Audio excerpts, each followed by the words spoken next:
नमस्कार विद्यार्थी मित्रांनो, मी तुमचे एज्युकेटर श्वेता चंदनकर तुम्हा सर्वांचे ग्लोबल ऑनलाईन मराठी या युट्यूब चॅनलवर स्वागत करते. आज आपण पेपर 1 मधलं युनिट 5 डेटा इंटरप्रिटेशन म्हणजे DI याचे प्रॅक्टिस करणार आहोत आणि त्याचे प्रश्नांचे प्रॅक्टिस करून कशा पद्धतीने ते सॉल्व्ह करावे लागतात किंवा मग काय काय पर्सेंटेज कशा पद्धतीने काढावे लागते किंवा मग आपल्याला पाय चार्ट दिला असेल त्याची डिग्री कशी काढता येते सगळं आपण इथे अभ्यास करणार आहोत. त्यामुळे हा व्हिडिओ शेवटपर्यंत नक्की बघा. जर तुम्हाला डेटा इंटरप्रिटेशन मध्ये आउट ऑफ मार्क्स हवे असतील तर तुम्हाला ती खूप प्रॅक्टिस करावी लागेल आहे आणि जेवढे जास्त प्रश्नांची तुम्ही प्रॅक्टिस कराल तेवढा तुमचा अभ्यास होईल आहे. ठीक आहे, चला तर मग सुरुवात करूया. आज त्याचा पार्ट 5वा आहे. याच्या आधीचे व्हिडिओ आपल्या युट्यूब चॅनलवर अवेलेबल आहे. ग्लोबल ऑनलाईन आपल्यासाठी घेऊन आले आहे महाराष्ट्र सेट पेपर 1 2026 याचा 20 दिवसाचा क्रॅश कोर्स, ज्यामध्ये तुम्हाला लाईव्ह क्लास मिळणार आहे, रेकॉर्डेड लेक्चर्स मिळणार आहेत, 10 युनिटचे नोट्स मिळतील आहे, युनिट वाईज एमसीक्यूज मिळणार आहे, 5000 प्लस एमसीक्यू सिरीज असणार आहे, सोबतच 50 अधिक मॉक टेस्ट आहे, लास्ट 15 वर्षाचे क्वेश्चन पेपर आहेत विथ सोल्युशन्स. याची फीज आहे 3000 रुपये आणि आफ्टर डिस्काउंट 2600 रुपये असणार आहे. जर का तुम्हाला इनरोल करायचं असेल तर तुम्ही दिलेल्या नंबरवर संपर्क करू शकता किंवा ग्लोबल ऑनलाईन ऍप प्ले स्टोअरवरून डाउनलोड करू शकता. आपल्याकडे पेपर 1 सोबतच पेपर 2 चा पण क्रॅश कोर्स आहे 20 दिवसाचा. आपल्याकडे paper 2 Marathi, history, commerce, management, computer science, education, life science, library science, chemical science, English literature, political science, economics आणि लॉ आहे. यामध्ये तुम्हाला पेपर 1 फ्री मिळणार आहे, सोबत 1 वर्षाची व्हॅलिडिटी, कंप्लीट 10 युनिटचे नोट, 20 अधिक टेस्ट आणि फुल सिलेबस आहे. याची फीज आहे 4000 रुपये. तुम्हाला मॉक टेस्ट हवे असेल तर इथे इन्क्लूड आहे, तर तुम्ही ते घेऊ शकता, कारण आता सध्या आपण मॉक टेस्टला जास्त जोर देत आहे. ठीक आहे, चला तर मग सुरुवात करूया. The monthly expenditure of two companies A and B are 90 lakhs and 95 lakhs. 90 lakhs आहे आणि इथे 95 lakhs आहे. The following pie chart shows their monthly expenses for various section. आपल्याला अ आणि ब अशा दोन कंपन्या दिल्या आहेत. मासिक खर्च आहेत 90 लाख आणि 95 लाख. खालील पाय चार्ट आपल्याला विविध कुठे कुठे खर्च झालाय ते सांगितलेलं आहे. ठीक आहे, जसं मशिनरी आहे, ट्रान्सपोर्टेशन आहे, रॉ मटेरियल आहे, एम्प्लॉईज आहे, टॅक्स आहे. इथे पण तेच आहे आणि वेगवेगळे पर्सेंटेज दाखवले आहे. ते याच्यावर प्रश्न विचारलाय. तर how much more company B spends on employees than company A. Company B ही कंपनी ए पेक्षा कर्मचाऱ्यावर किती जास्त खर्च करते? ही काय करते? ही 30% करते आणि ही 34% करते, है ना? तर आपल्याला काय करावं लागेल? याचं 90 लाख होतं ना, 90 लाखाचं 30% आपल्याला काढावं लागेल आणि हे 95 लाखाचं आपल्याला 34% काढावे लागेल. 2 शून्य कट झाले. 30%चं येईल 27 लाख आणि याचं येणार 30,60,000. ठीक आहे, हे दोन आलेले आहेत. त्यानंतर आता आपल्याला बी कंपनी एचं विचारलंय ना, मग बी मधून आपल्याला एचं मायनस करावे लागेल 27 लाख. म्हणजे किती असणार आहे? 3,60,000 असणार आहे. ठीक आहे, म्हणजे आपलं उत्तर आहे ऑप्शन ए. किती जास्त खर्च करते कंपनी बी? 3,60,000 ए पेक्षा जास्त खर्च करते. काहीच नव्हतं, आपल्याला सगळं दिलेलं आहे. इथे 90 लाख, इथे 95 लाख, त्याचे पर्सेंटेज काढा आणि मायनस करा, डिफरन्स करा, है ना? खूप सोपं आहे हे. तुम्ही पॉज करून ते सॉल्व्ह करू शकता. चला, समोरचा प्रश्न आहे, how much more company B spends on raw material than company A. Company B कच्च्या मालावर ए पेक्षा किती जास्त खर्च करते? कच्च्या मालावर रॉ मटेरियल 18% आहे आणि इथे आहे 19%. ठीक आहे,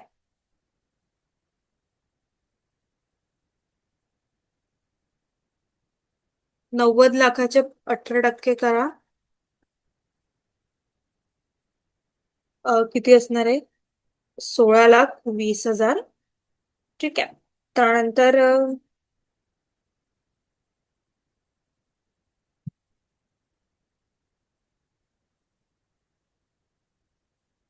95 लाखाचे आपल्याला करावे लागेल इंटू 19%.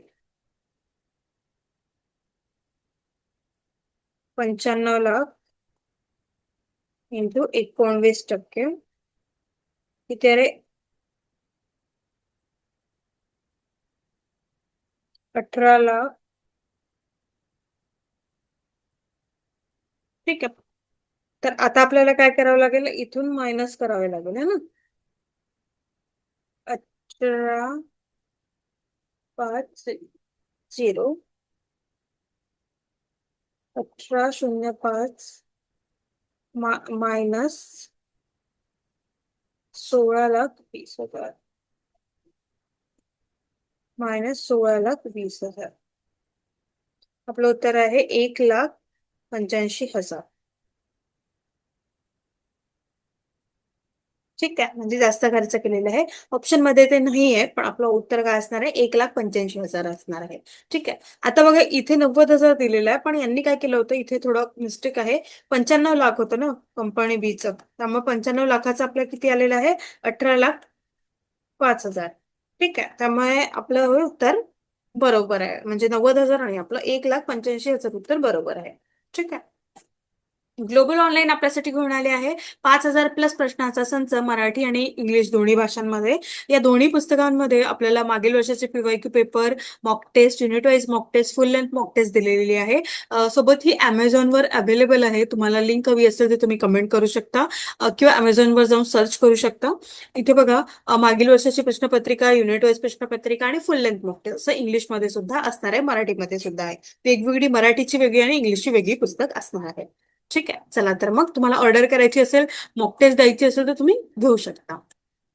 चला, समोरचा प्रश्न आहे. फॉलोइंग पाय चार्ट दिलेला आहे आपल्याला. कर्नाटका, महाराष्ट्र, अदर, यूपी आणि बिहार यामध्ये 15 लाख युजर्स आहेत. किती आहेत? 15 लाख. आणि खालील दिले 15 लाख वापरकर्ते आहेत. तर काय म्हटलं? उत्तर प्रदेश, बिहार आणि महाराष्ट्रातून एकूण किती वापरकर्ते आहेत ते आपल्याला विचारलं आहे. यूपी किती आहे? 35% आहे. बिहार आहे 30% आणि महाराष्ट्र आहे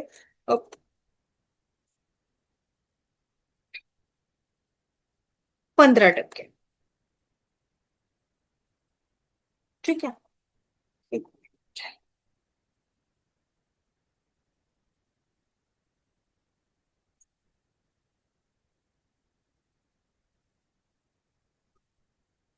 आता बघा, इथे काय झालेलं आहे, इथे 30 दिलेलं होतं ना, ते ग्लिच आहे. आता याच्यामध्ये मी केलं तर हे 100% येत आहे. ठीक आहे, त्यामध्ये 30% नसणार आहे. आता त्याला आपण ऍड ऑन करून घेऊ याला.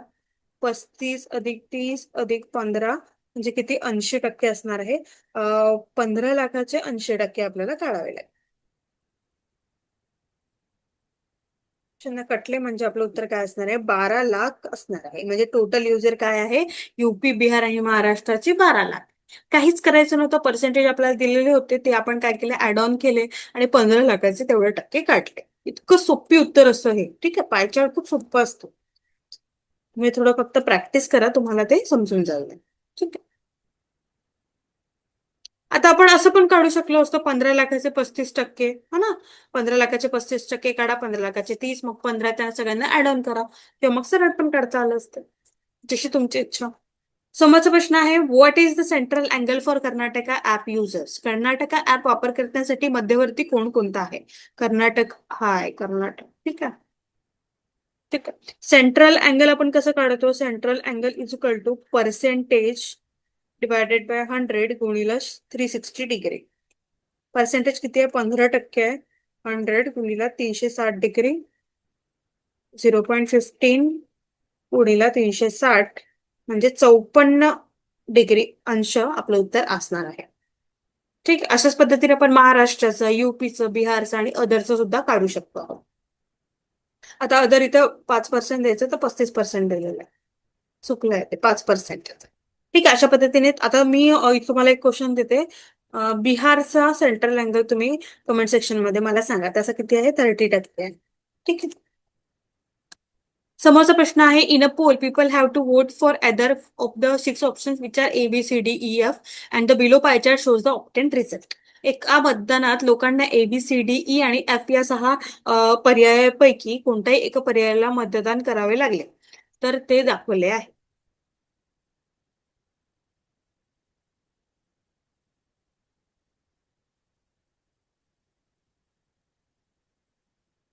तर जर 1,080 मतदारांनी पर्याय सी ला दिलेला आहे, तर एकूण मतदारांची संख्या शोधा.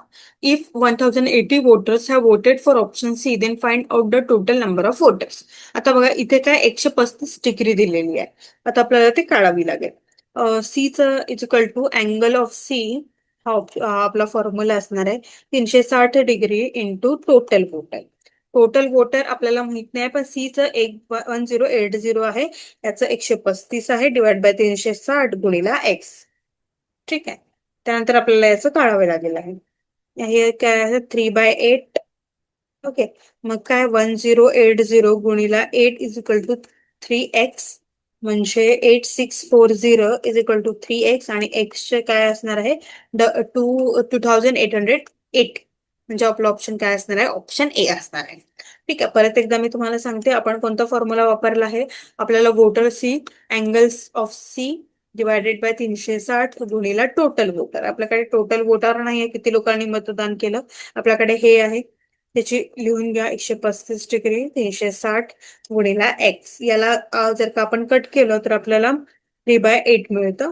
ठीक आहे. तर एक्स ची व्हॅल्यू आपल्याला काढायची आहे, 1080 गुणिला 8 = 3x, आणि 8640 = 3x. एक्स ची व्हॅल्यू आली आहे 2280, म्हणजे ऑप्शन ए असणार आहे. सॉरी, 2880 म्हणजे ऑप्शन बी असणार आहे. ठीक आहे. बघा, पर्यायाचं दिलेलं आहे आणि अशा पद्धतीने काढले. समोरचा प्रश्न आहे, how many voters voted for option A, B and F. पर्याय ए, बी आणि एफ साठी किती मतदारांनी मत केलेले आहे. ए चे किती आहे, 20 डिग्री, बी चा आहे 15 डिग्री, आणि एफ चा आहे 44 डिग्री. ठीक आहे. तर आता आपल्याला वोट्स = डिग्रीज डिवायडेड बाय 360 गुणिला एन. या डिग्रीजचं प्लस करून घ्या, 79 होतं, 79 डिग्री होतं. ठीक आहे. तर मग आता 79 डिवायडेड बाय 360 गुणिला 2700.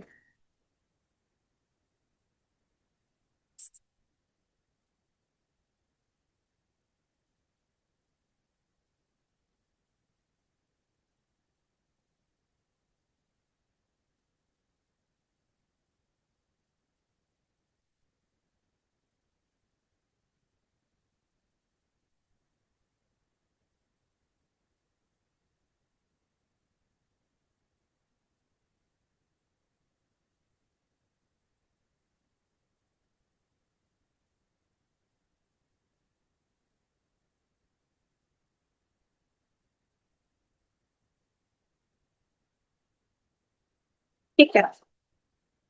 तर यांनी 880 साठीच केलेलं आहे. तर ते काय असणार आहे, ऑप्शन आपलं उत्तर येणार आहे 632. ठीक आहे. आता आपण काय करू, 1080 ते वगैरे पण करून बघू. ठीक आहे. मतदारांची संख्या जी दिली होती ना, 1080 वगैरे, ते पण करून बघू. 79 डिवाइड बाय 360 गुणिला 1080, 237. पण ऑप्शन मध्ये तसं काही नाही. ठीक आहे. 79/360 गुणिला 2700, याचा येणार 592.5. ते पण ऑप्शन मध्ये नाहीये. पण 2880 जे होतं, हे आपलं ऑलरेडी निघालं होतं ना मतदारांची एकूण संख्या, त्यामुळे आपण ते काढून पाहिलेली आहे. आणि आपलं उत्तर आलेलं आहे 632. ऑप्शन ए जे आहे ते आपलं उत्तर बरोबर आहे. ठीक आहे. चालेल. समोर दिलेलं आहे, खालील तक्ता विचारात घ्या, ज्यामध्ये 5 वेगवेगळ्या विभागांमधील विद्यार्थ्यांची एकूण संख्या आणि त्यातील स्त्री व पुरुष विद्यार्थ्यांची टक्केवारी दर्शवली आहे. डिपार्टमेंट आहे, फिमेल पर्सेंट आहे, मेल पर्सेंट आणि टोटल स्टुडंट आहे, आणि हे विषय आहे. ठीक आहे. तर आपल्याला प्रश्न काय आहे, कोणत्या विभागात सर्वाधिक संख्येने विद्यार्थिनी आहेत. Which of the departments has maximum number of female student. Physics, chemistry, English, mathematics. Female विचारलंय है ना. तर फिजिक्स = किती टक्के आहे, 45% आहे, गुणिला 450, म्हणजे किती असणार आहे, 202.5. त्यानंतर केमिस्ट्री 35% आहे, गुणिला 550, म्हणजे 192.5. आणि त्यानंतर इंग्लिश आहे 55%, 300, म्हणजे किती, 165 आहे. आणि त्यानंतर मॅथ्सचे किती आहे, 40% आहे ना. 40% कितीचे, एकूण 500 स्टुडंट, म्हणजे किती, 200. तर सर्वाधिक मॅक्झिमम कोणत्या, फिजिक्स मध्ये आहे, त्यामुळे आपलं उत्तर काय असणार आहे, ऑप्शन ए असणार आहे. आता ते मी कसं केलं बघा.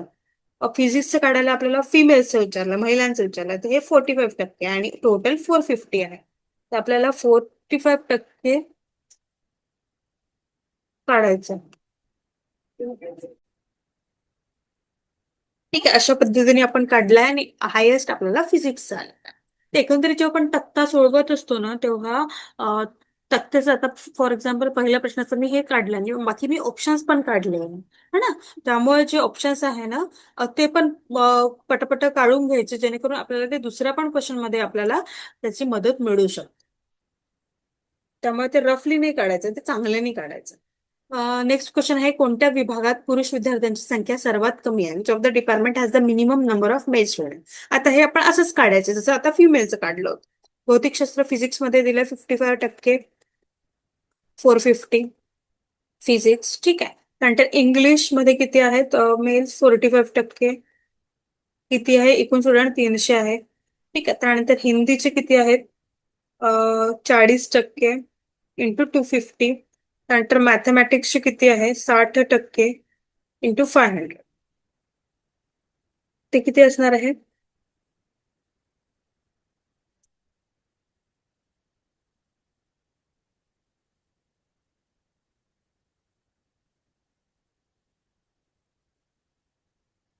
हे आहे 247.5. मॅथ्स आहे 300. त्यानंतर हिंदी आहे 100 आणि इंग्लिश आहे 45, 135. ठीक आहे. तर आपल्याला काय म्हणतात मिनिमम विचार, तर मिनिमम आपलं हिंदीचं आहे. किती आहे हिंदीचं? 100 आहे. ठीक आहे. तर अशा ओके. तर इथे आपण मिनिमम जे आहे ते नंबर हिंदी आपलं आलेलं आहे है ना. का बरं? कारण हिंदीचं 40% आपल्याला काढलं होतं आपण. 40/100 इंटू 250 याचं आलं होतं 100. ओके. त्यामुळे हे मिनिमम असणार आहे. आपलं ऑप्शन आहे ऑप्शन सी. समोरचा प्रश्न आहे, the total number of students in the chemistry department forms approximately what percent of the total number of student in the mathematic department? रसायनशास्त्र विभागातील विद्यार्थ्यांची एकूण संख्या. आता बघा आपण प्रश्नानुसार जाऊया. रसायनशास्त्र विभागातील एकूण संख्या किती आहे? केमिस्ट्रीची 550 आहे. ही गणित विभागातील विद्यार्थ्यांच्या एकूण संख्येच्या अंदाजे किती टक्के आहे? गणित विभागात किती आहे? 500 आहे. किती टक्के आहे? म्हणजे टक्के म्हणजे किती आलं? 100 हा ना. 200 कटले म्हणजे 110. इतकं सोपं हे उत्तर असणार. ठीक आहे. अशा पद्धतीचा प्रश्न आला तर आपण अशी मांडणी करून आपण पर्सेंटेज काढून घ्यायचं. तर त्यामुळे आपलं उत्तर काय असणार आहे? ऑप्शन डी असणार आहे. समोरचा प्रश्न आहे, what is the respective ratio of the number of male student in English department to the number of male student in a mathematics department? इंग्रजी विभागातील पुरुष विद्यार्थ्यांची संख्या आणि गणित विभागातील पुरुष विद्यार्थ्यांची संख्या यांचे गुणोत्तर काय? इंग्रजीचे कुठे? इंग्रजी 45%. आपण हे मागे काढलं होतं. 45% काढायचं किती? 300चे एकूण विद्यार्थी घ्यायचे, ते किती आलेलं आहे? ते आलेलं आहे 135. त्यानंतर कोणत्या विभागाचे म्हणतात आहे? गणित है ना. मॅथमॅटिक्सचे किती आहे? 60% आहे. 60/100 इंटू 500 म्हणजे किती असणार आहे? 300 असणार आहे. त्याचं आपल्याला काय काढायचं? गुणोत्तर काढायचंय. आणि आपण 15ने डिवाइड केलं तर 9/20 अशा पद्धतीचं म्हणजे 9:20 असं गुणोत्तर येणार. ऑप्शन बी असणार आहे. ठीक आहे. असं आपल्याला यामधून काय आलं? पुरुष पर्सेंटेज पण काढता येतं आणि फिमेल पर्सेंटेज पण काढता येतं. ते कशावरून काढतो आपण? हे टोटल स्टुडंट वरून. ठीक आहे. आपलं उत्तर असणार आहे ऑप्शन सी. ऑप्शन बी. ओके. समोरचा प्रश्न आहे, what is the total number of female in English and Hindi department together? इंग्रजी आणि हिंदी विभागामधील महिलांची एकूण संख्या किती? किती सोपा उत्तर विचारलेला प्रश्न. इंग्रजी मध्ये किती आहेत? 55% आहेत. 55% गुणीला एकूण किती आहेत? 300 आहेत. ठीक आहे. त्याचं काढून घ्यायचं. हिंदी 60% गुणीला 250. याचं किती येणार आहे? इंग्लिशचं 165 आणि हिंदीचं येणार 150. ओके. याचं काय काय एकूण संख्या आपल्याला विचारल्या तर याचं दोघांचं ऍड ऑन करायची. मग किती येणार? 315. ऑप्शन मध्ये आहे का 315? Option A. इतकं सोप्या पद्धतीने कधी कधी टेबल विचारला जातो. पर्सेंटेज कसे काढायचे हे मी तुम्हाला इथे सांगितलेलं आहे. जर का तुम्ही हे सिरीज व्यवस्थित केली तर तुम्हाला पर्सेंटेज येऊन जाईल. ठीक आहे. चला, समोरचा प्रश्न आहे, आपल्याला एक तक्ता दिलेला आहे ए आणि बी. यामध्ये 2 चित्रपटगृहांमध्ये PQRST या 5 चित्रपटांच्या तिकीट विकल्या गेलेल्या आहे. तर ते त्याबद्दलचा आपला प्रश्न विचारलेला आहे. ठीक आहे. चला, The number of tickets sold of movie T at a cinema A is what percentage of the number of ticket movie of P sold at cinema A? चित्रपटगृह ए मध्ये टी या चित्रपटाची विकली गेलेली तिकिटे टी ही चित्रपटगृह ए मध्ये पी या विकल्या गेलेल्या तिकिटांच्या संख्येच्या किती टक्के आहे ते आपल्याला विचारलं. आता टक्केवारीच आपल्याला विचारलेली आहे. ठीक आहे. टी चे किती आहेत? 400 आहेत. पी चे किती आहेत? 200 आहे. ठीक आहे. तर इथे 400 डिवायडेड बाय 200 गुणिले 100, कारण आपल्याला टक्केवारी विचारली आहे. किती येणार आहे? 400 डिवायडेड बाय 2 म्हणजे 200% असणार आहे. आपलं उत्तर काय असणार आहे? बी असणार आहे. इतकं सोप्या पद्धतीने हे उत्तर आपलं आलेलं आहे.